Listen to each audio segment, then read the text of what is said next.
#humanity walked away. The Council's apology didn't stand a chance. Ambassador Sarah Chun stood before the massive crystalline doors of the Galactic Council chambers, her hand steady despite the weight of the moment. Behind those doors lay representatives from over 300 alien civilizations, each one convinced they understood humanity's place in the universe. They were about to learn how wrong they had been. The doors shimmered and dissolved, revealing the vast amphitheater beyond. Thousands of beings turned their attention toward the lone human figure walking down the central aisle. Some had multiple eyes that tracked her movement with predatory focus.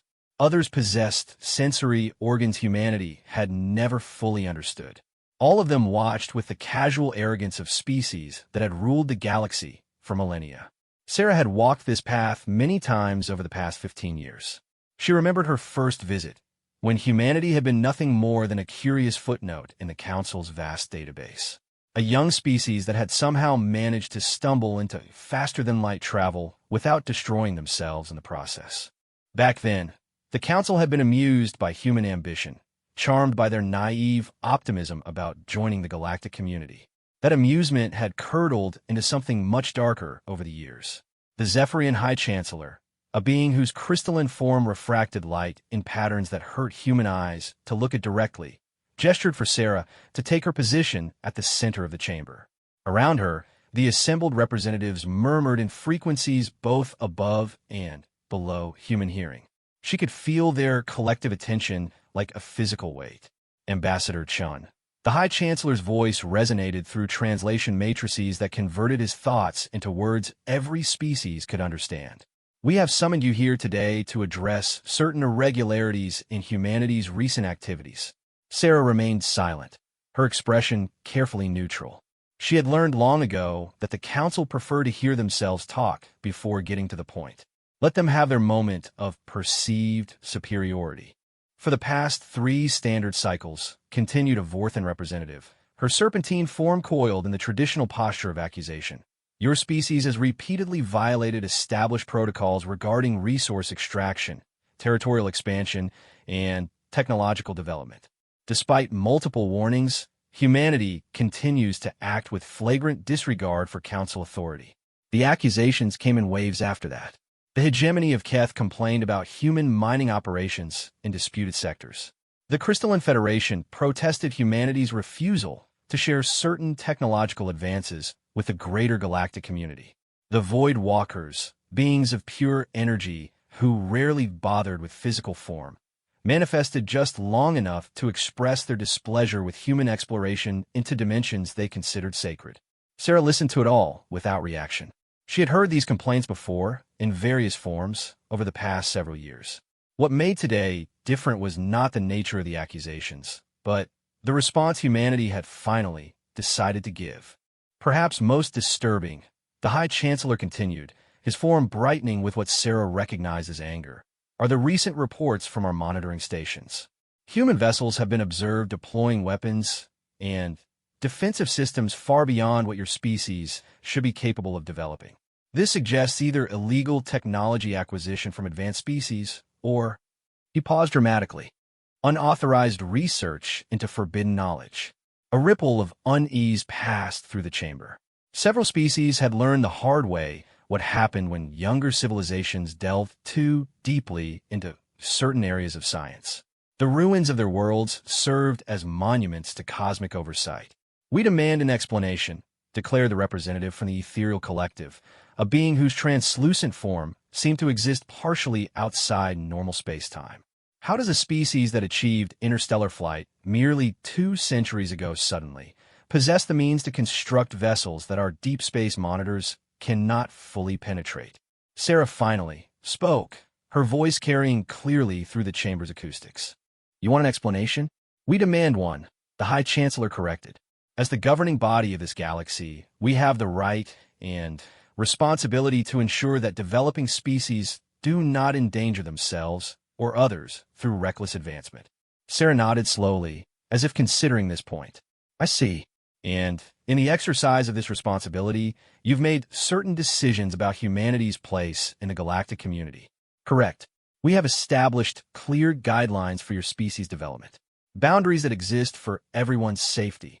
Boundaries, Sarah repeated, such as limiting our expansion to 12-star systems despite having the population to support colonies in over 50.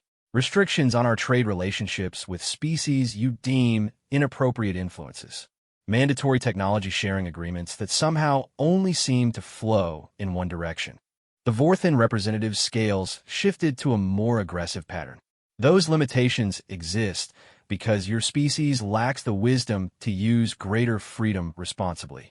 You are impulsive, violent, and utterly incapable of long-term thinking.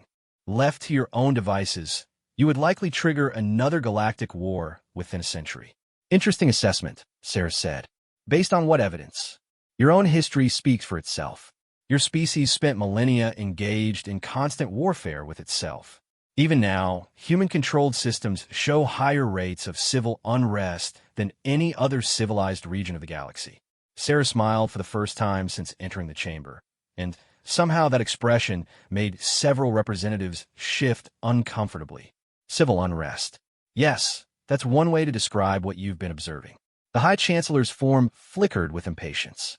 We did not summon you here for semantic debates, Ambassador. We require answers about your species' recent technological leaps. Where did these advances come from? From us, Sarah replied simply. From human ingenuity, human determination, and human refusal to accept arbitrary limitations on our potential. Impossible, snapped the Ethereal Collective's representative. No species develops quantum shield technology independently. No civilization creates dimensional displacement drives without guidance from elder races.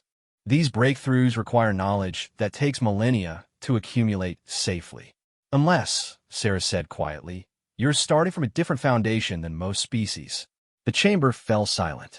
Even the constant background hum of translation matrices seemed muted. What do you mean? The High Chancellor demanded. Sarah looked around the vast amphitheater, taking in the faces and forms of beings who had ruled the galaxy since before her species had learned to use tools. You've made assumptions about humanity based on our apparent youth as a space-faring civilization. But you've never asked the right questions about our development pattern. Explain. Most species in this galaxy evolve on worlds with relatively stable conditions. They developed in environments where patience and cooperation were the keys to survival. Their technologies advanced incrementally over vast periods of time because they had the luxury of slow, careful progress. Sarah began walking slowly around the chamber's center, her movements drawing every eye. Humanity evolved under different pressures. Our world tried to kill us constantly. Climate shifts, natural disasters, predators, diseases, resource scarcity. We survive by becoming adaptable, innovative, and incredibly good at finding solutions to impossible problems under extreme time pressure. Your point? The Vorthan representative hissed. My point is that you've been trying to manage us according to patterns that don't apply to our species.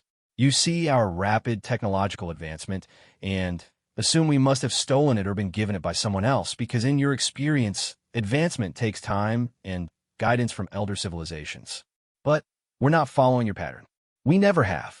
The High Chancellor's form brightened ominously. Are you suggesting that the Council's oversight has been inappropriate? Sarah stopped walking and faced him directly. I'm suggesting that your oversight has been based on a fundamental misunderstanding of what humanity is capable of. Elaborate. Sarah reached into her diplomatic pouch and withdrew a small device that looked like nothing more than a metallic sphere. She held it up for the chamber to see. 3 months ago, human researchers achieved a breakthrough in consciousness transfer technology. This device contains the complete, uploaded minds of over 50,000 human scientists, engineers, and philosophers. They exist as pure information, capable of thought and creativity at speeds impossible for biological brains. The chamber erupted in shock communications across dozens of frequencies. Several representatives physically recoiled from the sight of the device. Impossible, the Ethereal Collective's representative whispered. Consciousness transfer is a forbidden technology. No species has successfully, no species that you know of, Sarah corrected. But, then, you haven't been paying close attention to what we've actually been doing, have you? You've been too busy trying to keep us contained to notice that we've been solving problems you consider impossible. The High Chancellor's form was now blazing with barely contained fury. If this is true, then humanity has violated the most fundamental laws of galactic civilization. Consciousness transfer technology was banned for excellent reasons. The last species to develop, it successfully triggered the plague of minds that consumed 17 star systems before it could be stopped. Sarah nodded calmly. Yes, I've read the historical records. The Vaktar hegemony's approach was indeed catastrophic. They tried to expand individual consciousness across multiple bodies simultaneously, which led to psychological fragmentation and cascade failures. We learned from their mistakes. Learned? The Vorthan representative's scales were now cycling through every aggressive pattern in her species' repertoire. You have access to forbidden archives?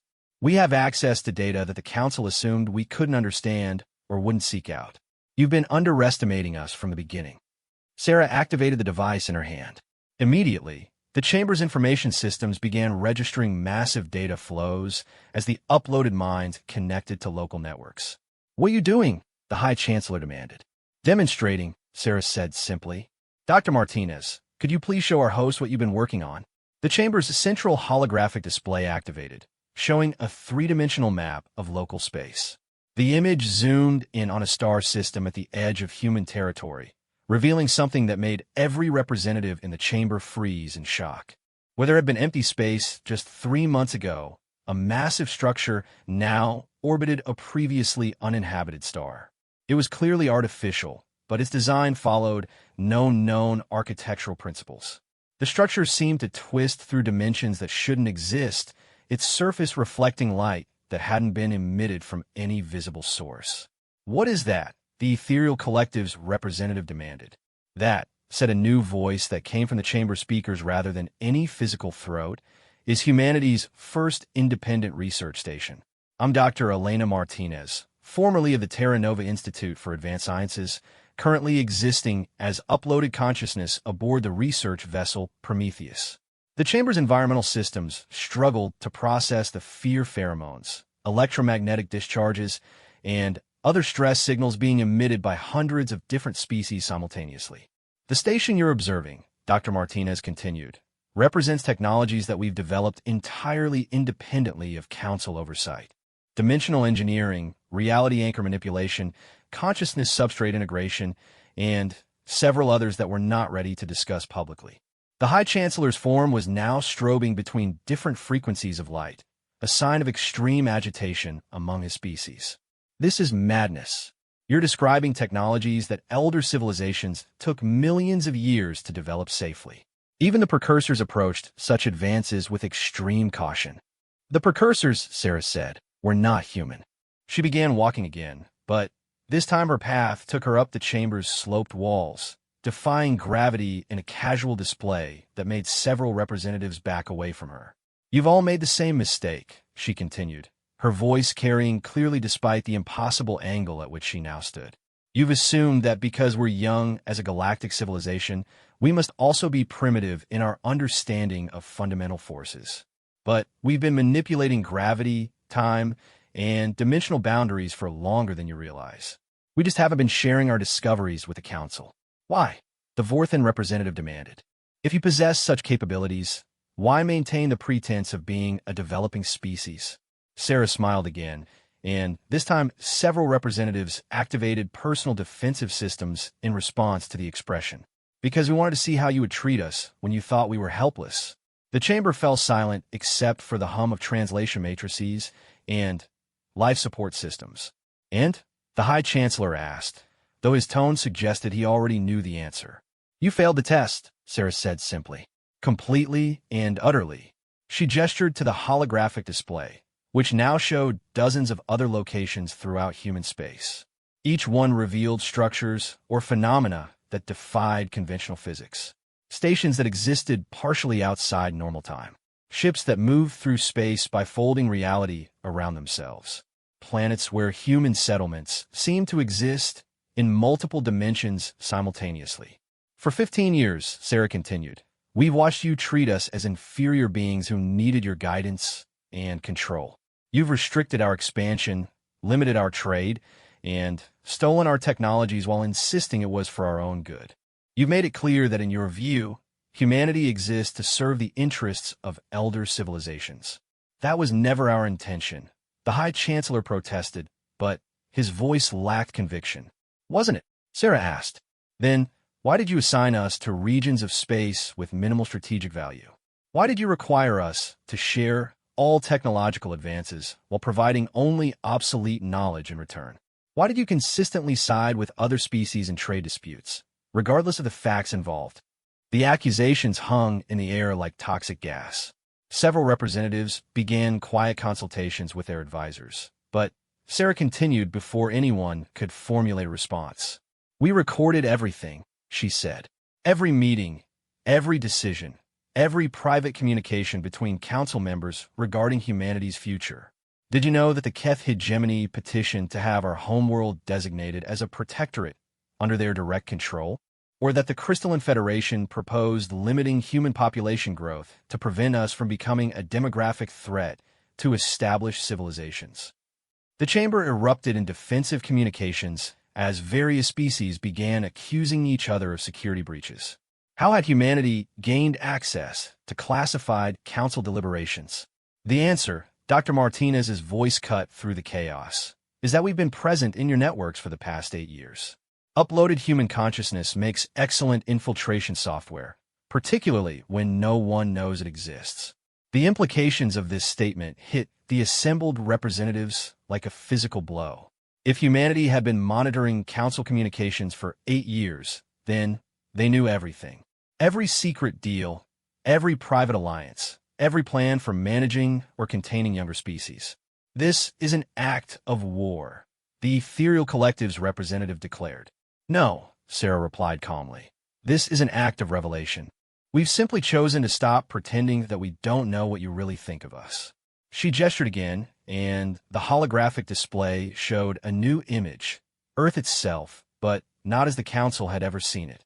The planet was surrounded by a network of structures that bent light around themselves, making them effectively invisible to conventional sensors. Massive installations that clearly possessed defensive capabilities beyond anything in the Council's databases. You see, Sarah explained, while you've been debating how best to manage humanity's development, we've been preparing for the day when management would no longer be possible. The High Chancellor's form had dimmed to barely visible levels, a sign of deep shock among his species. How long, he whispered. How long have you possessed these capabilities? Since before first contact, Sarah replied. We had basic dimensional manipulation technology when your scouts found us. We've been improving it ever since, while carefully maintaining the illusion that we were struggling with primitive physics. But why? The Vorthan representative demanded. Why the deception? What could you possibly gain from appearing weaker than you are? Sarah's expression became completely serious for the first time since entering the chamber. Information. Understanding. Proof. Proof of what? Proof that the galactic community we were invited to join was exactly what we suspected it to be. A hierarchy designed to keep younger species in permanent subjugation to their elders. A system that maintains stability by ensuring that only established powers can access the technologies and resources necessary for true independence. The Chamber's environmental systems were now working overtime to process the stress responses of hundreds of different species. Several representatives had activated personal life support fields, cutting themselves off from the shared atmosphere.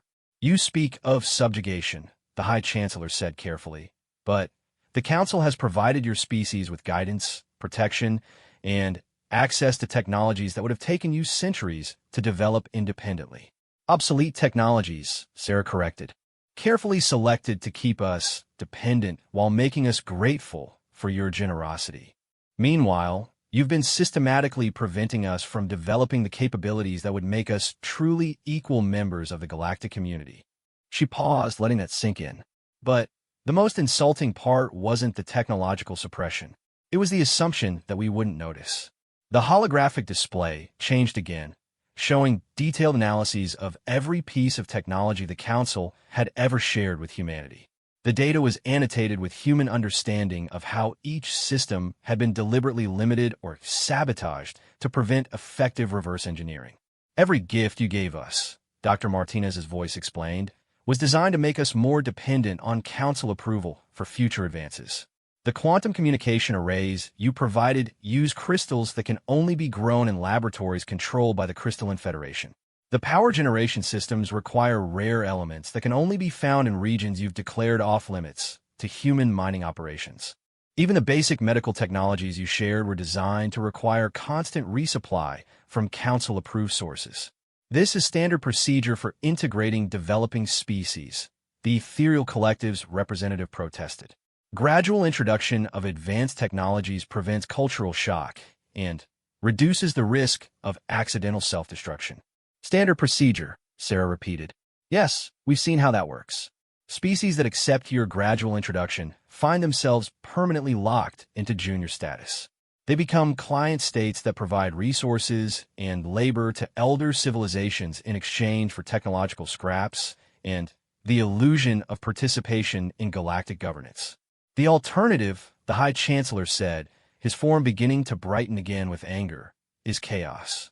Young species with access to advanced technologies inevitably use them for conquest or self-destruction. The Council's guidance prevents such tragedies. Sarah laughed, and the sound echoed strangely in the vast chamber. Your guidance prevents independence. There's a difference. She gestured to the display once more, and it showed a star map of the entire galaxy. Different regions were colored according to technological development levels, with a clear pattern emerging. Older species controlled the most advanced technologies and the most valuable territories, while younger species were confined to marginal areas with deliberately limited growth potential. This isn't a civilization, Sarah declared. It's a plantation, and humanity has decided that we're not going to be your crops.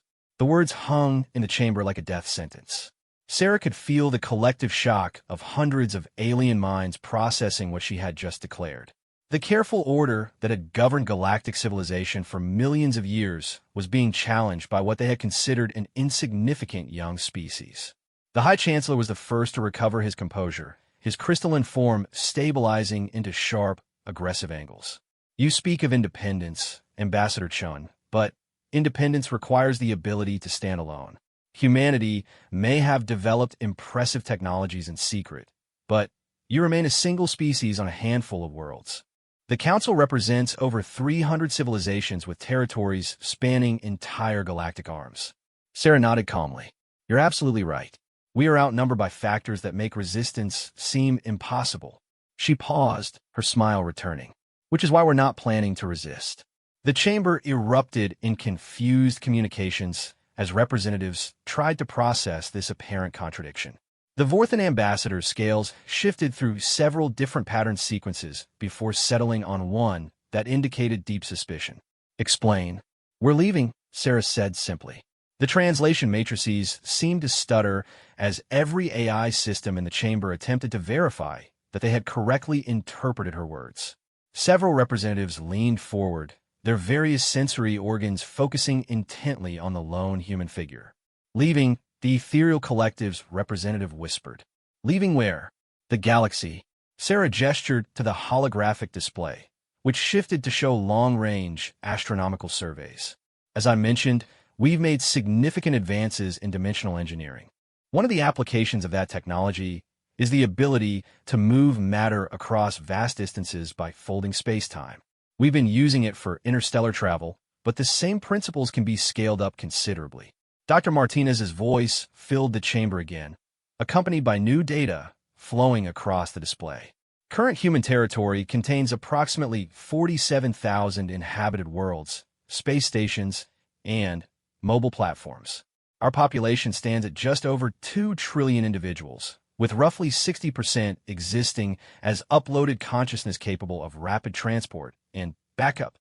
The numbers meant something different to every species present, but all of them understood the scale being described. Humanity had grown far beyond what the Council believed possible, spreading through regions of space that supposedly remained uninhabited. Impossible, the High Chancellor declared. Our monitoring systems would have detected such expansion. Your monitoring systems, Sarah replied, are designed to observe activities that follow known patterns of development. We've been expanding through dimensions you don't regularly scan, establishing colonies in quantum shadow space, and building infrastructure using matter that exists partially outside normal physics. She gestured again, and the display zoomed in on what appeared to be empty regions of space. As the view shifted through different dimensional frequencies, vast human installations became visible. Cities that existed in the spaces between atoms. Manufacturing complexes that operated using principles of reality manipulation that most council species considered theoretical. We've been preparing for this moment for over a decade, Dr. Martinez continued. Every human settlement, every research station, every individual citizen can be relocated beyond the reach of any galactic civilization within a matter of days. Relocated where? The Keth hegemony's representative demanded, his insectoid form clicking with agitation. Sarah's expression became almost peaceful. There are other galaxies, Counselor. Billions of them, scattered across a universe so vast that even your eldest civilizations have barely begun to explore it. We've found several that show promising conditions for development, completely free of existing intelligent life. The implications hit the chamber like a cascade failure in a quantum reactor. If humanity could relocate their entire civilization to another galaxy, then every threat the Council might make, every sanction they could impose, every military action they could authorize would become completely irrelevant. You would abandon everything you've built here, the Vorthan ambassador asked, her scales now showing patterns of disbelief. What have we built here? Sarah countered. Colonies restricted to marginal systems? Trade relationships designed to keep us dependent? Diplomatic arrangements that treat us as perpetual children requiring adult supervision. She shook her head. No, Counselor. We haven't built anything here.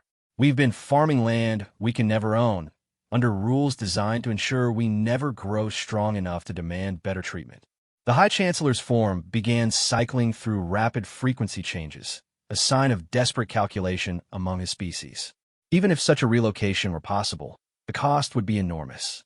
You would be abandoning centuries of infrastructure development, established trade relationships, strategic resources, sunk cost fallacy, Sarah interrupted. Yes, we've invested heavily in our presence here. But continuing to invest in a system designed to limit our potential is worse than accepting the loss and starting fresh somewhere else. Dr. Martinez's voice provided supporting data. Economic analysis suggests that the resources required for galactic relocation will be recovered within 50 years of establishing independent operations in our target galaxy. Meanwhile, remaining under Council oversight would limit our growth potential indefinitely. You're talking about abandoning your home world, the ethereal collective's representative said, his translucent form flickering with what might have been emotion. Earth holds millions of years of evolutionary history, cultural development, spiritual significance. No species willingly abandons their planet of origin. Sarah was quiet for a moment, and, for the first time since entering the chamber, genuine sadness crossed her features. You're right. Earth is irreplaceable. The thought of leaving it behind is...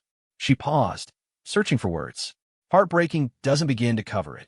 The chamber waited in tense silence. But Earth isn't going anywhere, Sarah continued, her voice strengthening again. We're taking it with us. The words seemed to break something in the chamber's collective consciousness. Several representatives began emergency consultations with their homeworlds. The environmental systems registered readings that suggested multiple species were approaching panic states. That's impossible, the High Chancellor whispered. Planetary transport on that scale would require technologies that don't exist according to your understanding of physics, Sarah finished. Yes, I'm aware of the theoretical limitations. We've moved beyond them. The holographic display shifted to show Earth itself, but with overlaid energy patterns that revealed the planet to be surrounded by a complex network of dimensional anchors and reality stabilizers. The infrastructure was vast, clearly representing decades of careful construction. Dimensional displacement of a planetary body, DR, Martinez explained, requires precise manipulation of local space-time curvature, careful management of gravitational interactions, and extensive preparation to ensure biological compatibility with alternate dimensional frequencies. We've been working on the project for 12 years. 12 years, the Vorthan ambassador repeated weakly. While we believe you were struggling with basic interstellar colonization, You are preparing to move your entire homeworld to another galaxy. Among other things, Sarah agreed. We've been quite busy. The Keth Hegemony's representative activated his personal communication array, presumably to alert his homeworld about this development. Several other species followed suit, creating a low hum of emergency transmissions throughout the chamber. You're describing the complete dissolution of the galactic order, the High Chancellor said, his form now dim with shock. If younger species believe they can simply leave when they disagree with Council policies, then maybe the Council should consider whether their policies are worth maintaining, Sarah interrupted. But that's not really our concern anymore. She began walking toward the chamber's exit, her casual dismissal of the entire galactic government more insulting than any formal declaration of war could have been. Wait, the Ethereal Collective's representative called. You cannot simply leave. There are treaties, agreements, obligations. Sarah stopped and turned back. Obligations? Such as our agreement to share all technological advances with the Council, while receiving only obsolete knowledge in return. Our obligation to accept territorial restrictions that prevent our species from reaching its full potential. Our duty to submit all major decisions to a governing body that has made it clear we will never be considered equal participants. The Council has always been willing to negotiate. The Council has always been willing to offer meaningless concessions while maintaining the essential structure of our subjugation, Sarah corrected. We've seen the classified communications, remember? We know exactly how willing you are to negotiate in good faith. She gestured to the display one final time. The image showed a detailed timeline of Council discussions about humanity over the past 15 years. The data was damning. Countless proposals to limit human expansion, restrict their technological development, and ensure their permanent dependence on Council approval for any significant advancement.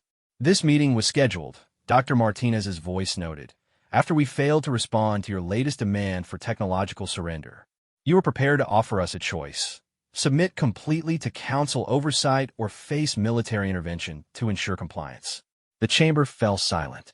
Several representatives looked toward the High Chancellor, waiting for him to deny the accusation, but his form remained dim and unresponsive. Military intervention, Sarah repeated, against a species you believed was barely capable of defending its own colonies. How brave of you. The Council has a responsibility to prevent dangerous technologies from destabilizing galactic civilization. The Vorthan ambassador protested, but her scale showed patterns indicating she knew the arguments sounded weak. The Council has a responsibility to maintain its own power, Sarah corrected. Everything else is just justification for that central goal. She reached the chamber's exit and paused with her hand on the door controls. But, as I said, that's not our concern anymore. We're done pretending to be part of a community that was never going to accept us as equals. And if we refuse to allow your departure, the High Chancellor asked, his form beginning to brighten again with what might have been desperation or anger. Sarah's smile returned, colder than before. Then, you'll discover just how much our defensive capabilities have improved since the last time you tested them. The holographic display shifted one final time, showing real-time sensor readings from across human space. Every world, every station, every ship was surrounded by energy fields that defied conventional analysis. The humans had not merely been developing offensive technologies in secret. They had created defensive systems that made their territory effectively impregnable. Counselor Vextar, Dr. Martinez's voice addressed the Keth Hegemony's representative directly. Your species' last inspection of human defenses was conducted 18 months ago. Would you care to share with the Chamber what your deep probe scanners discovered when they approached Earth's orbital platforms? The insectoid being's entire body went rigid. After a long pause, he activated his translator with obvious reluctance. The inspection fleet was disabled. No permanent damage, but all systems were shut down simultaneously. We attributed it to some form of electromagnetic interference. The interference, Dr. Martinez explained, was conscious. Uploaded human minds interfacing directly with your ship's computer systems. We could have destroyed your entire fleet without raising energy signatures above background radiation levels. The Chamber's environmental systems finally gave up trying to process the stress responses of so many different species simultaneously. Emergency protocols activated, flooding the space with neutral atmosphere, while individual representatives activated personal life support systems. How many times, the ethereal collective's representative whispered, how many inspection fleets, monitoring expeditions, surveillance networks have you compromised? All of them, Sarah replied simply. Every attempt to gather intelligence on human capabilities has been feeding you information we wanted you to have, while we observed and analyzed your own technologies in detail. The implications were staggering. If humanity had been controlling the flow of information for years, then the Council's understanding of their own strategic position might be completely wrong. How many other species had capabilities beyond what their public profile suggested? How much of the galaxy's apparent stability was based on carefully maintained illusions? This changes everything, the High Chancellor said, his form flickering between different states of agitation. If the fundamental assumptions underlying galactic governance are incorrect, then maybe it's time for a new approach, Sarah suggested. But, again, not our problem to solve. She activated the door controls, but before leaving, she turned back to address the chamber one final time. You'll receive our formal withdrawal from all Council treaties and agreements within the next standard day. Human territories will be evacuated within 1 standard month. After that, we'll be gone, and you can return to managing a galaxy without having to worry about what we might be capable of. And if other species follow your example, the Vorthan ambassador demanded, if your departure encourages other civilizations to reject Council authority, Sarah considered this for a moment. That will be their choice to make. But I suspect most species will prefer the security of known limitations to the uncertainty of true independence. After all, freedom requires responsibility, and responsibility can be terrifying. She paused at the threshold. Of course, now that you know what one determined species can accomplish in secret, you might want to reconsider how closely you've been watching your other developing civilizations. We probably weren't the only ones who noticed the flaws in your surveillance systems. With that, she stepped through the doorway and was gone, leaving behind a chamber full of beings who suddenly realized that their understanding of galactic civilization might be fundamentally flawed. The High Chancellor's form continued to flicker for several minutes before he managed to stabilize his energy patterns enough to speak. Emergency session. All department heads, military commanders, and intelligence directors. We need to assess the full scope of this development. But even as he gave the orders, he couldn't shake the feeling that the assessment would reveal problems far beyond what they had just discovered about humanity. If one species could hide such capabilities for so long, what other surprises might be waiting in the vast galaxy they thought they controlled? The Council had spent millennia building a system based on the assumption that they understood the capabilities and limitations of every member species. That assumption had just been shattered by a civilization they had considered barely worthy of attention. And somewhere in the back of his consciousness, the High Chancellor began to wonder if humanity's departure would really solve the problem, or if it was just the beginning of something much worse. 3 days after Ambassador Chen's devastating revelation to the Galactic Council, the galaxy buzzed with frantic activity. Emergency transmissions crisscrossed space as civilizations that had seemed stable for millennia suddenly questioned everything they thought they knew about their neighbors, their technologies, and their place in the cosmic order. Admiral Kextera of the Hegemony Defense Fleet stood before a holographic display showing the latest intelligence reports from human space. Each update brought news that defied conventional understanding of what should be possible for a species barely 2 centuries into their spacefaring age. Report, she ordered, her 4 arms manipulating control interfaces with the fluid precision that had made the Keth hegemony the galaxy's most feared military power for over 50,000 years. Ma'am, her intelligence officer's chitinous form clicked with agitation. We've lost contact with 17 monitoring stations positioned around human systems. Not destroyed, ma'am. They're still broadcasting status signals, but they're reporting impossible readings. Define impossible. The stations are indicating that human space is empty. No colonies, no infrastructure, no energy signatures above background levels. According to our sensors, humanity never existed.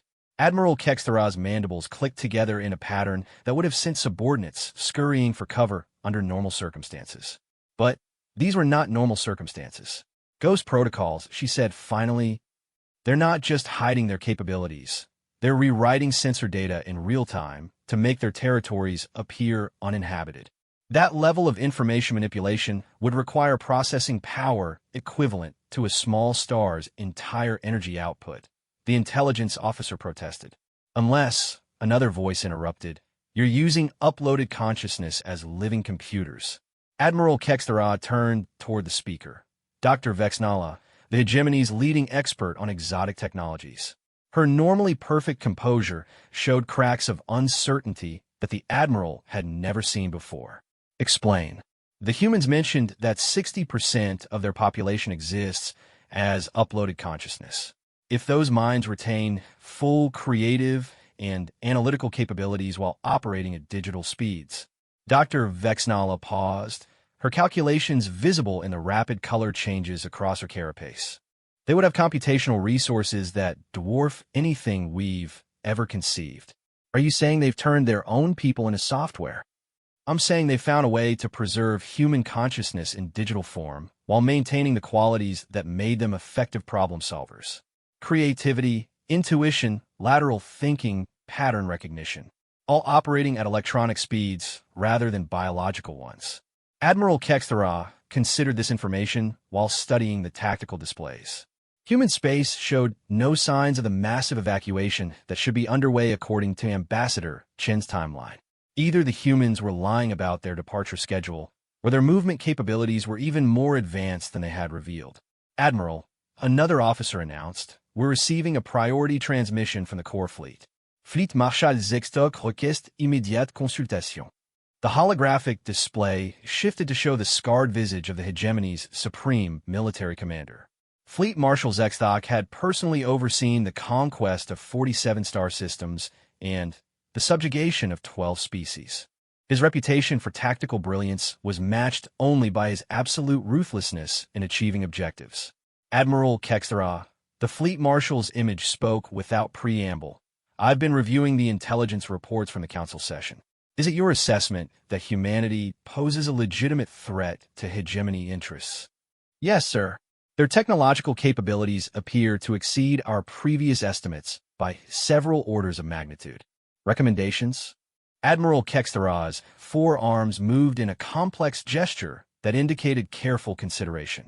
Sir, traditional military responses may be ineffective against an opponent capable of consciousness upload, dimensional manipulation, and real-time information warfare.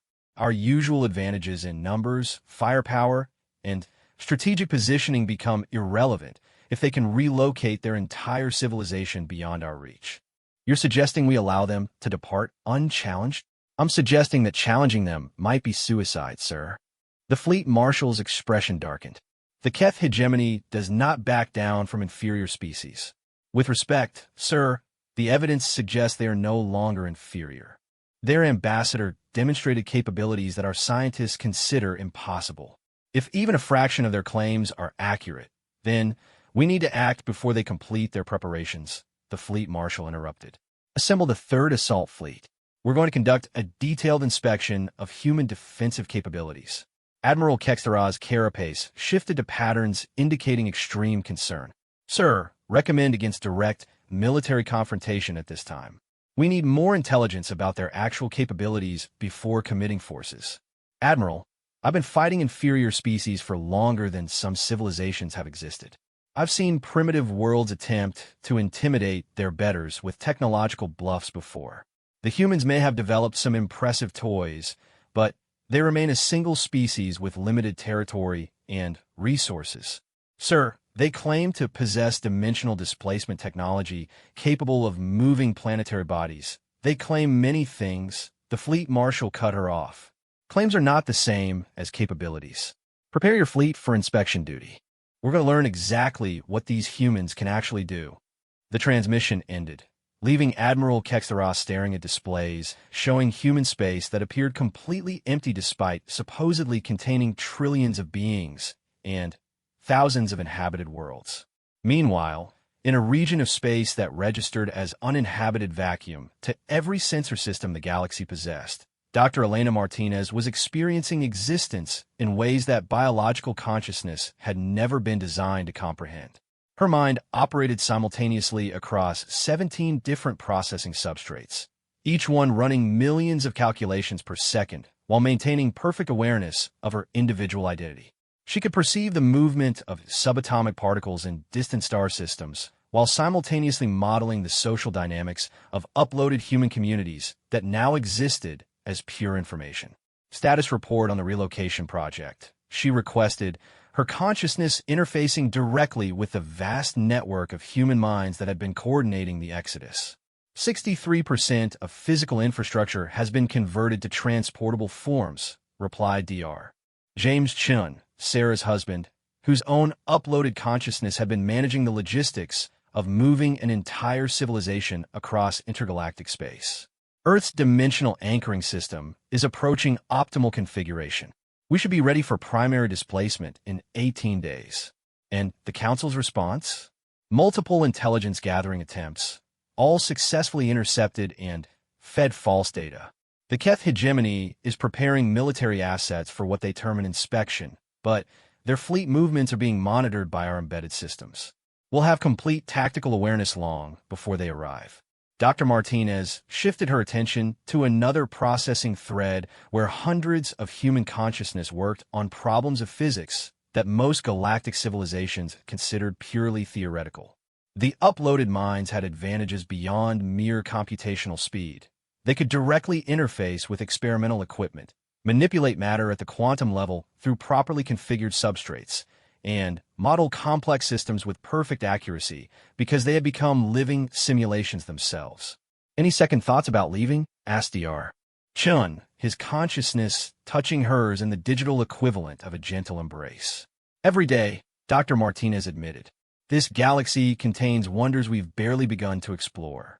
Civilizations with histories spanning millions of years, cosmic phenomena that could teach us incredible things, artistic and philosophical traditions that could enrich human culture immeasurably.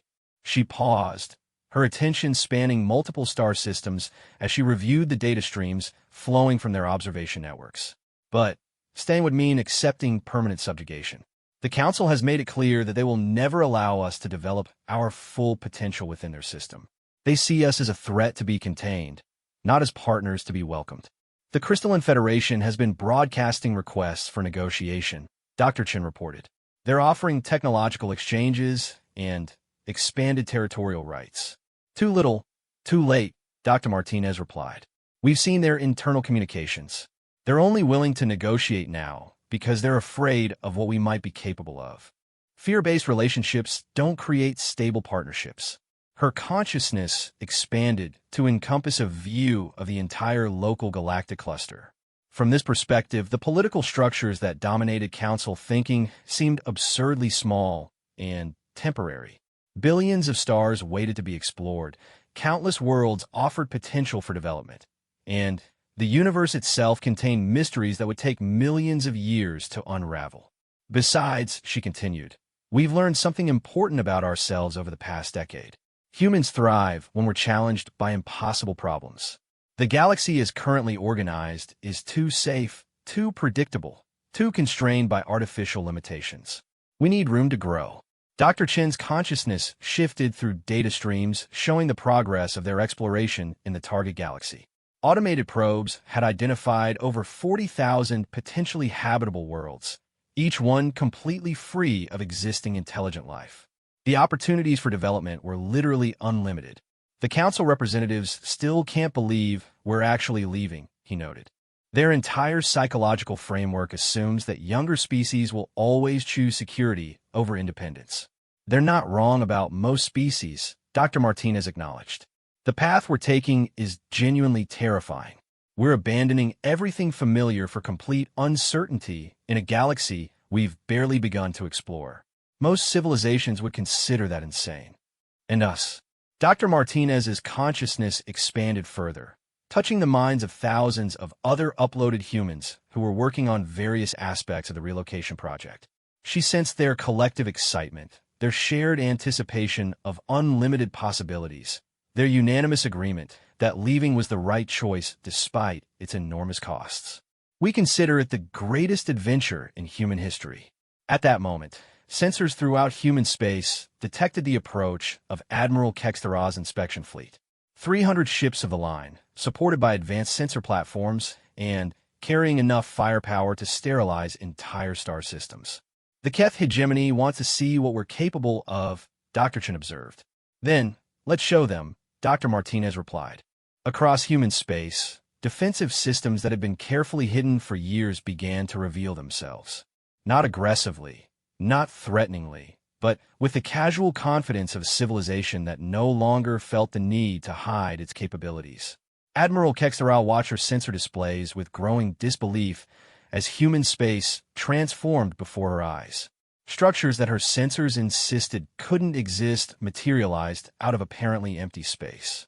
Energy signatures that defied known physics appeared around every human world. Most disturbing of all, her own ships began reporting system anomalies as their computers started receiving data streams from sources they couldn't identify.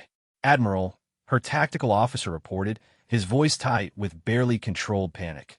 We're receiving a communication request. Source unknown. On screen, the main display activated to show a woman of apparent middle age, seated in what looked like a comfortable chair in an ordinary human living room. She smiled warmly at the camera, as if greeting old friends. Admiral Kextara, the woman said, I'm Dr. Elena Martinez. I believe you're here to inspect our defensive capabilities. That is correct, the Admiral replied, her military training helping her maintain composure despite the impossibility of receiving a transmission from someone who supposedly existed only as uploaded software. Wonderful. Before we begin, I should mention that your fleet's computer systems are currently interfaced with 17,000 human consciousness operating through your ship's communication arrays. We're not damaging anything, just observing how your technology functions. I hope you don't mind. Every officer on Admiral Kextara's bridge turned to stare at their commanding officer. The implications were clear. If the humans could infiltrate their systems so easily, they could probably shut down the entire fleet whenever they chose. Is that a threat, Dr. Martinez? Oh no, not at all. Think of it as a demonstration of trust. We're allowing you to observe our capabilities while simultaneously proving that we have no intention of using them aggressively. If we wanted to destroy your fleet, we would hardly announce our presence first. Dr. Martinez gestured to something off-camera, and Admiral Kextara's sensor displays suddenly showed her fleet from external perspectives. Every ship, every formation, every defensive position was being observed by systems the hegemony's technology couldn't even detect. As you can see, Dr. Martinez continued, we're quite aware of your arrival. We've also taken the liberty of analyzing your ship's capabilities, crew compositions, mission objectives, and tactical doctrines. Impressive technology, by the way. The Keth hegemony clearly deserves its reputation as a formidable military power. Thank you, Admiral Kextara replied automatically, then caught herself.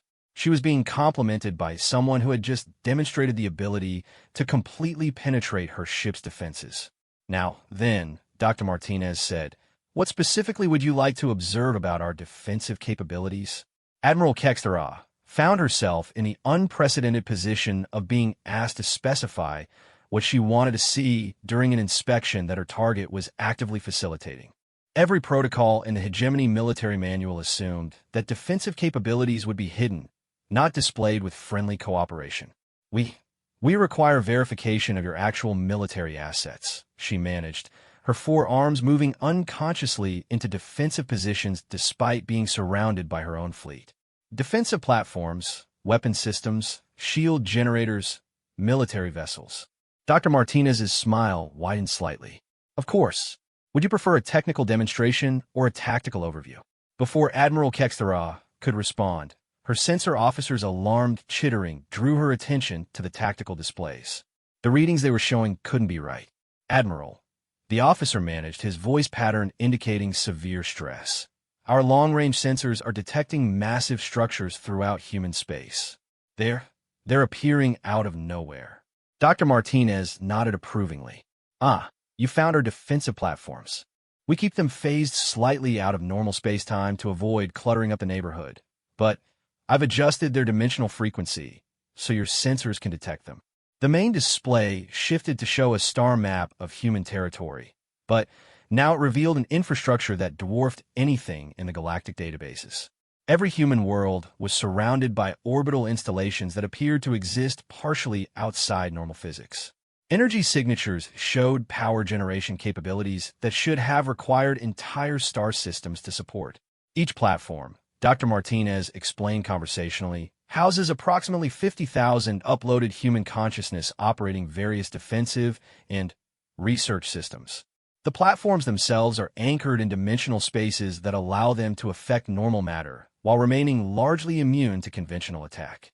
Admiral Kextara's tactical training tried to process what she was seeing, but the numbers didn't make sense. How many platforms are you operating? Currently? About 40,000 major installations, plus several 100,000 smaller outposts and monitoring stations. We've been quite busy over the past decade. The Admiral's mandibles clicked together in a pattern that her crew recognized as extreme agitation. 40,000 major defensive platforms represented more military infrastructure than most galactic powers possessed in their entire territories. Demonstrate their capabilities, she ordered, her military instincts overriding her growing sense that this inspection was revealing threats far beyond what her fleet could handle. Certainly, observer status for your fleet has been established, so you'll be perfectly safe during the demonstration. Dr. Martinez gestured again, and space around the nearest human colony began to distort visibly. What looked like empty space, suddenly, revealed structures that seemed to twist through dimensions that shouldn't exist. Energy discharges that appeared to originate from nothing created patterns of force that bent light around themselves. Standard defensive protocols, Dr. Martinez narrated, involve isolating the protected area in a localized space-time bubble while projecting countermeasures through dimensional interfaces. The result is that attacking forces find themselves shooting at targets that exist in different layers of reality while being engaged by weapons that can affect them, but can't be directly targeted in return. Admiral Kextara watched as human defensive systems demonstrated capabilities that made her fleet's weapons look like primitive projectile launchers. Her ship's computer systems automatically ran tactical analyses and concluded that successful assault on even a single human world would require resources that the entire Keth hegemony didn't possess. "This is impossible," she whispered, her training finally, cracking under the weight of evidence that everything she understood about military capabilities was fundamentally wrong. "Oh no," Dr. Martinez replied cheerfully, "it's quite possible. We're doing it right now. It simply requires a different approach to physics than most galactic civilizations use. But the energy requirements alone are manageable when you have access to dimensional engineering. We're not drawing power from normal matter energy conversion. We're tapping directly into the quantum foam that underlies reality itself. The universe contains far more energy than most species realize. It's just a matter of learning how to access it safely." Admiral Kextara's intelligence officer suddenly activated emergency protocols, his entire carapace shifting to warning colors. "Admiral, priority transmission from Fleet Marshal Zexthok. Emergency classification." The main display split to show the Fleet Marshal's image alongside Dr. Martinez's calm face. The contrast was jarring. Where Dr. Martinez appeared completely relaxed, the Fleet Marshal's features showed barely controlled rage. "Admiral Kextara, report on enemy capabilities immediately." "Sir, I'm transmitting full sensor data now, but I must strongly recommend against any aggressive action. Human defensive capabilities exceed our worst-case projections by several orders of magnitude." "Explain." Admiral Kextara glanced at Dr. Martinez, who nodded encouragingly. "Sir, they possess dimensional manipulation technology that allows them to phase defensive platforms in and out of normal space-time. Their weapons systems operate through reality interfaces that our shields cannot block. Their computational resources include uploaded human consciousness operating at digital speeds. And they're demonstrating all of this voluntarily while monitoring our fleet through infiltration techniques we cannot detect or counter." Fleet Marshal Zexthok's image flickered with what the Admiral recognized as preparation for combat orders. "Numbers, Admiral. How many ships? How many platforms? What's their actual strength?" "Sir," Admiral Kextara hesitated, then decided that honesty was more important than maintaining the Fleet Marshal's confidence. "Sir, They could destroy our entire fleet without engaging any of their major defensive systems. The computational power they're using just to monitor us equals the total processing capability of our home fleet. This isn't a military force we can challenge. Dr. Martinez had been listening to this exchange with apparent interest. Fleet Marshal Zexthok, she said, addressing the image directly. Perhaps I can clarify the situation for you. The Fleet Marshal's features shifted to an expression Admiral Kexthara had never seen before. Complete shock at being addressed by someone who shouldn't have access to their communication channel. I'm Dr. Elena Martinez, she continued, currently serving as human liaison for defensive demonstrations. Your admiral is quite correct in her assessment. We have no intention of engaging in military conflict with the Keth hegemony or any other galactic power, but we are fully capable of defending ourselves if attacked. Threats will not, the Fleet Marshal began. Oh, this isn't a threat, Dr. Martinez interrupted gently. This is information sharing. Would you like to see a technical demonstration? Before anyone could respond, space around the inspection fleet began to change. Not threateningly, not aggressively, but with the casual ease of someone rearranging furniture in their living room. Admiral Kexthara watched her sensor readings in fascination and horror as her ships were gently moved through dimensional shifts that her technology insisted were impossible. Her fleet found itself suddenly orbiting a human colony from a completely different angle, having been transported through what appeared to be folded space-time. Dimensional displacement, Dr. Martinez explained. It's the same technology we're using to relocate our home world to another galaxy. Your fleet just experienced transport through 7-dimensional layers in approximately 3 seconds. Did you notice any discomfort? Admiral Kexthara realized that she hadn't. The transition had been so smooth that only the sensor readings proved it had happened at all. Her ships had been moved across light years of space as easily as leaves blown by a gentle breeze. Ow, she whispered. Practice, Dr. Martinez replied simply. We've been developing these techniques for over a decade. The uploaded human consciousness proved particularly good at learning to manipulate dimensional interfaces directly. When your mind exists as information patterns, it becomes much easier to understand how information and energy flow through the fundamental structure of space-time. Fleet Marshal Zexthok's image had gone completely silent. Admiral Kexthara could see him running calculations, reviewing tactical databases, searching for some framework that would let him understand what he was observing. Fleet Marshal, Dr. Martinez addressed him again. I should mention that we're currently monitoring similar inspection fleets from 17 other galactic powers. The Crystalline Federation, the Ethereal Collective, the Voidwalkers, and 14 others have all dispatched military assets to observe our capabilities. We're providing the same demonstrations to all of them simultaneously. The implications hit Admiral Kexthara like a physical blow. If humans were casually managing military demonstrations for nearly 20 different civilizations at the same time, while simultaneously preparing to relocate their entire species to another galaxy, then their operational capabilities were beyond anything the galaxy had ever seen. Why are you showing us this? The Fleet Marshal asked, his voice tight with suppressed emotions that Admiral Kexthara couldn't identify. Because we want you to understand that our departure is not a sign of weakness or fear, Dr. Martinez replied. We're not running away from the galactic community because we're unable to defend ourselves. We're choosing to leave because we've outgrown the limitations that community would impose on us. She gestured, and the display showed long-range astronomical surveys of their target galaxy. Thousands of potentially habitable worlds, completely free of existing intelligent life, waiting for exploration and development. The Milky Way galaxy contains approximately 400 billion stars, Dr. Martinez continued. The Andromeda galaxy contains over 1 trillion stars. Our new home will give us room to grow and develop without having to work around the territorial claims and political restrictions of elder civilizations. But the knowledge, Fleet Marshal Zexthok protested, his military composure finally cracking.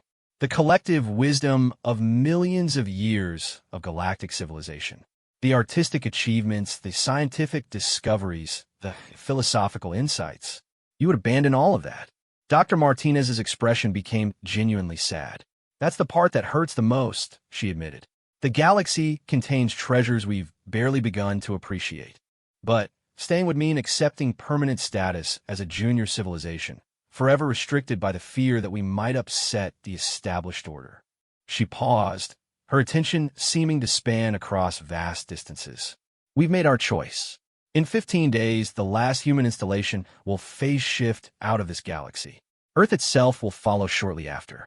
You'll be able to return to managing galactic civilization without having to worry about what we might become if left to our own devices. And if other species choose to follow your example? Admiral Kextera found herself asking. That would be their decision to make, Dr. Martinez replied.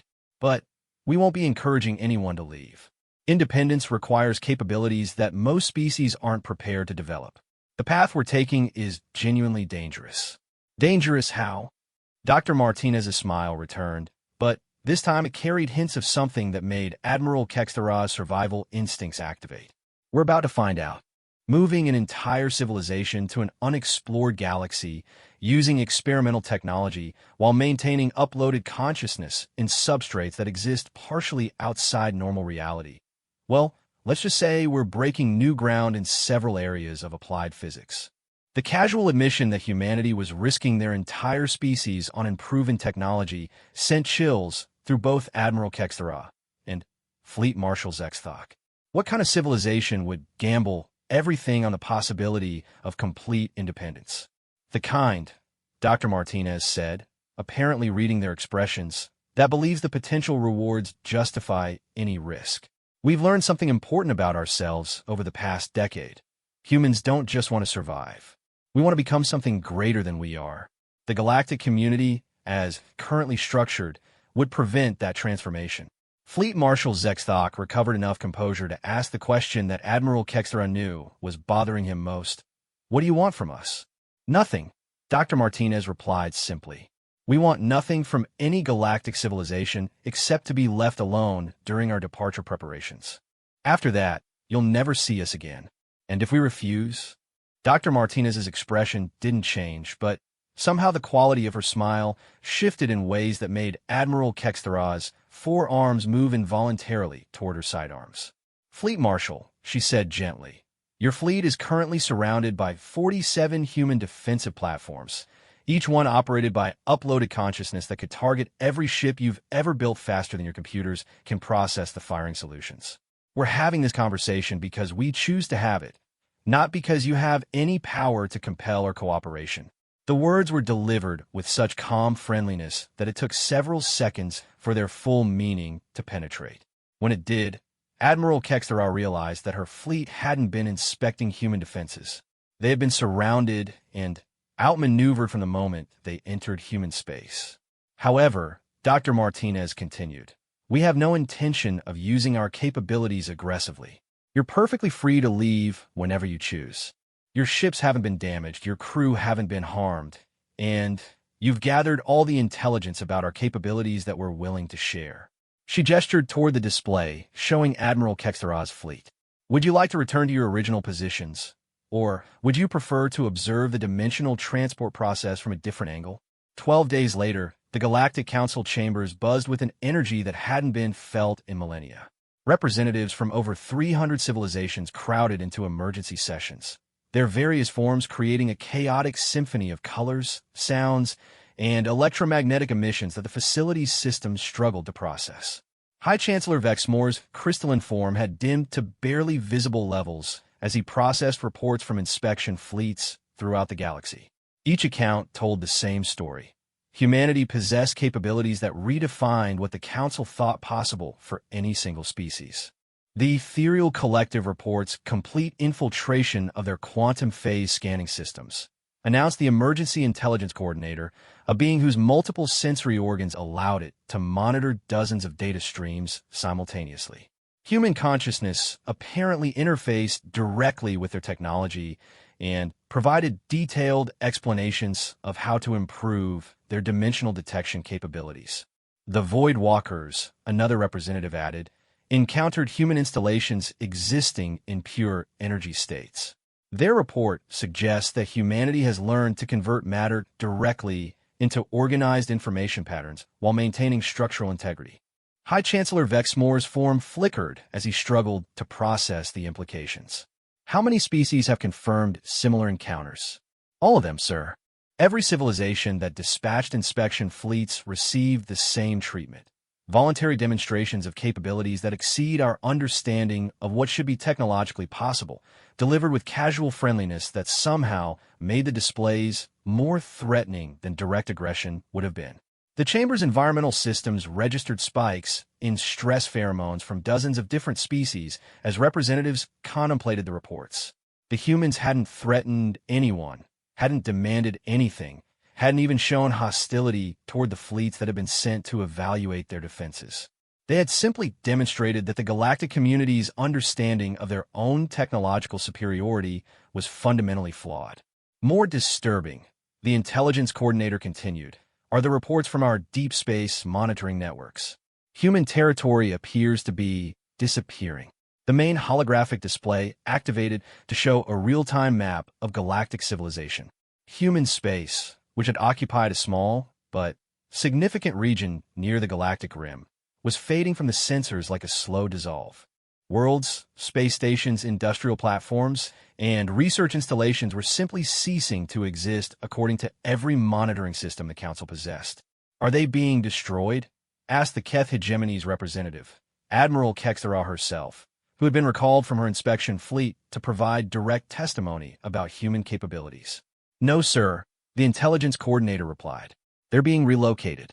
Our theoretical physics department believes the humans are using dimensional displacement technology to move their entire civilization to alternate space-time coordinates. To another galaxy, Admiral Kextera confirmed grimly. They're not just leaving our territories. They're leaving our universe entirely. The chamber fell silent except for the background hum of life support systems and translation matrices.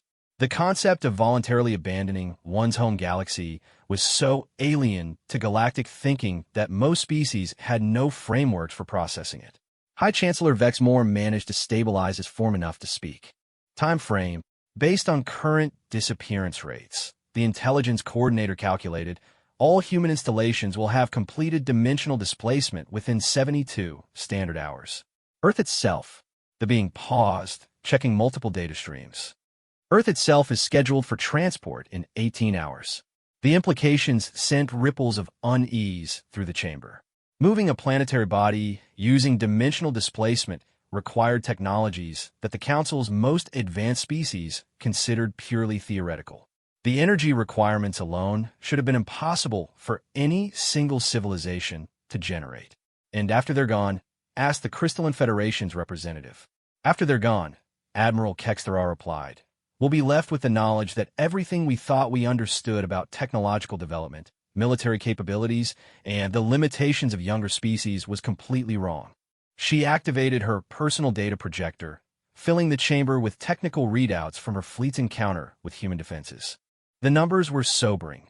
47 defensive platforms, each one capable of disabling entire fleets, operating using principles that made conventional military doctrine obsolete. But that's not the worst part, she continued. The worst part is wondering what other younger species in our territories might possess capabilities we don't know about. The chamber erupted in heated discussions as representatives considered this possibility. If humanity could hide such advanced development for over a decade, what other civilizations might be concealing their true capabilities?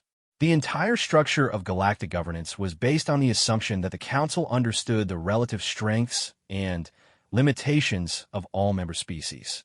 High Chancellor Vexmore's form brightened as he struggled to regain control of the session. Emergency protocols are now in effect. All member species will submit to immediate technological assessments. Any civilization found to be concealing capabilities beyond their registered development levels will face immediate sanctions. With respect, High Chancellor, Admiral Kexar interrupted. What sanctions could we impose on a species that possesses dimensional displacement technology, consciousness upload capabilities, and defensive systems that operate outside normal space-time? The question hung in the air like a toxic gas. The Council's power had always been based on the ability to impose consequences on member species that refused to comply with galactic governance. But sanctions required the ability to affect the target civilization through trade restrictions, territorial limitations, or military intervention. None of those tools would work against opponents who could simply relocate to another galaxy. Are you suggesting we allow species to develop unrestricted technology? The Ethereal Collective's representative demanded. I'm suggesting, Admiral Kexterar replied, that our current approach to technological oversight has already failed catastrophically. The humans developed capabilities that dwarf anything in our databases while maintaining the appearance of compliance with all Council restrictions. If they could do it, others can too. High Chancellor Vexmore's form dimmed again as he processed the political implications. The Galactic Council existed to maintain stability through careful management of technological development among member species. If that management was proven ineffective, then the Council's fundamental purpose came into question. Immediate priority, he announced, is determining whether other species have been concealing similar capabilities. Intelligence assets will conduct comprehensive reassessments of all member civilizations, with particular attention to those classified as developing or emerging technologies. But, even as he gave the orders, High Chancellor Vexmore knew they were closing the stable door after the quantum horse had already displaced itself to another dimension. The humans had demonstrated that determined species could hide virtually any level of technological advancement if they were willing to accept the appearance of limitations. At that moment, every communication system in the chamber activated simultaneously as a priority transmission reached the Council from human space. The main display showed Ambassador Sarah Chun, but the background behind her was no longer the familiar conference room where she usually conducted diplomatic meetings. Instead, she appeared to be standing on the observation deck of a massive structure that existed partially outside normal space-time. "Honored representatives," she began, her voice carrying clearly through the chamber's acoustics. "I wanted to provide a final status update on humanity's departure from this galaxy." The chamber fell silent, every representative focusing on what might be their last communication with the civilization that had shattered their understanding of galactic order. As of this moment, Ambassador Chun continued, 96% of human civilization has been successfully relocated to our new home in the Andromeda Galaxy. The process has proceeded smoothly, with no significant technical difficulties or safety incidents. She gestured to something off-camera, and the display showed real-time images of the destination galaxy. Thousands of points of light marked new human installations spread across an enormous region of space. The scale was breathtaking. Humanity had established a presence across distances that would have taken the galactic community thousands of years to explore using conventional technology. Earth itself will begin dimensional displacement in 6 hours, Ambassador Chen announced. After that, no human presence will remain in your galaxy. High Chancellor Vexmore managed to activate his communication systems. Ambassador Chun, the Council would like to propose emergency negotiations. Perhaps we can reach an accommodation that would allow humanity to remain while addressing your concerns about technological restrictions. Ambassador Chen's smile was polite but firm. "Thank you, High Chancellor, but the time for negotiations ended when we realized that the galactic community would never allow us to reach our full potential. We're not angry about it. We understand that our rate of development was genuinely threatening to the established order. But understanding doesn't change the fundamental incompatibility. You speak of threats," the Ethereal Collective's representative interjected, "but your departure may destabilize the entire galactic civilization. Other species may follow your example." "That's possible," Ambassador Chen agreed. "But it's also not our responsibility to manage. We've chosen independence over security, uncertainty over limitation. Whether other species make the same choice is up to them." She paused, her expression becoming more serious. "However, I should mention that our departure has revealed certain vulnerabilities in galactic civilization that you might want to address." "Explain," Admiral Kexterar demanded. "Your monitoring systems, intelligence networks, and technological assessment protocols are apparently inadequate to detect advanced development when species choose to conceal it. The humans weren't the only civilization in this galaxy with capabilities beyond your understanding." The chamber's environmental systems registered a sharp spike in stress responses from multiple species as the implication sank in. "Are you saying other species possess hidden technologies?" High Chancellor Vexmore asked. "I'm saying that your oversight mechanisms have significant blind spots," Ambassador Chen replied diplomatically. What species choose to do with those blind spots is their own decision. She gestured again, and the display showed Earth itself, surrounded by the massive dimensional displacement infrastructure that humanity had been building for over a decade. The planet was encased in energy fields that distorted space-time in ways that made it difficult to look at directly. In 30 minutes, Ambassador Chen announced, Earth will phase shift out of this dimensional framework entirely. After that, humanity will be permanently beyond the reach of any galactic civilization. And then? High Chancellor Vexmore whispered. And then we'll begin the next chapter of human development, free from artificial constraints and unlimited except by the boundaries of our own imagination. Ambassador Chen's smile brightened. Thank you for the experience of galactic civilization. We've learned a great deal from our time here, both about the universe and about ourselves. What did you learn about yourselves?